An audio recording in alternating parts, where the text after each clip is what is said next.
సాధారణంగా తెలివైన వ్యక్తులు ఆపదని అవకాశంగా తీసుకుంటారు.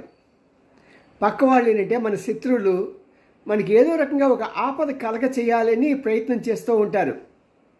అలాంటి ఆపదని అవకాశంగా తీసుకునే శక్తి సత్తా ఉంటే మరి అలాంటి వాళ్ళు నాయకులుగా ఉండి దేశ నాయకులుగా ఉండి దేశ ప్రధానులుగా ఉంటే మోడీ లాంటి వ్యక్తి అయితే, ఒకవేళ చంద్రబాబు కూడా కొన్ని సమయాలు అలాగే ఉంటాడు. మరి మోడీ గారు చేసింది ఒక చిన్న విషయం మీకు చెప్తాను. చైనా మనతో ఉంటున్నట్టే ఉంటుంది, మన కింద గోతులు తవ్వుతూనే ఉంటుంది, బయటికి నవ్వుతూ ఉంటుంది. మనం చెప్తారు చూసారా, నోటితో నవ్వుతూ ఉంటుంది, నొసలతో వెక్కిరిస్తూ ఉంటుందని. అలాంటి దేశం చైనా. అస్సలుగా నమ్మడానికి వీల్లేని శక్తి ఆ దేశం.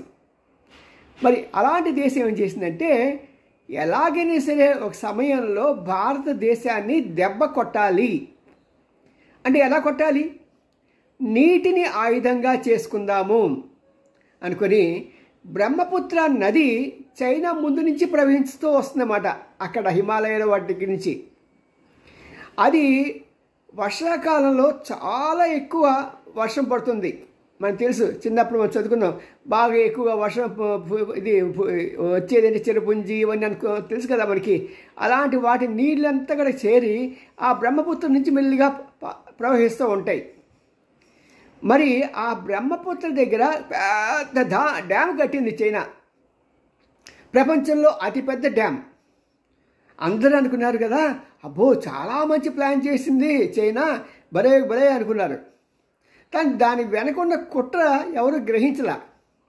సున్నితమైన మెదడు ఉన్న మోడీ గ్రహించి వీడు అది కట్టాడు, వాటర్ అంతా అక్కడ ఉంటుంది, రేపు పొద్దున మనకి వాడికి ఏదైనా చెడిందనుకో, ఆ బ్రహ్మపుత్ర డ్యాంలో ఉన్నటువంటి నీటిని మొత్తాన్ని వదిలేస్తే మన నార్త్ ఈస్టర్న్ స్టేట్లు అన్నీ కూడా కొట్టుకుపోతాయి.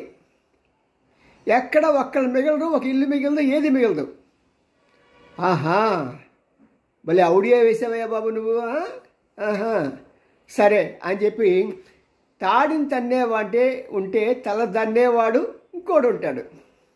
పొడిగోడు పొట్టు అంటే పొట్టోడు పోచమ్మను తీసుకొచ్చి తన్నిస్తాడు. అంతేనా? మనకి కేటీఆర్ గారు చెప్పినట్టుగా.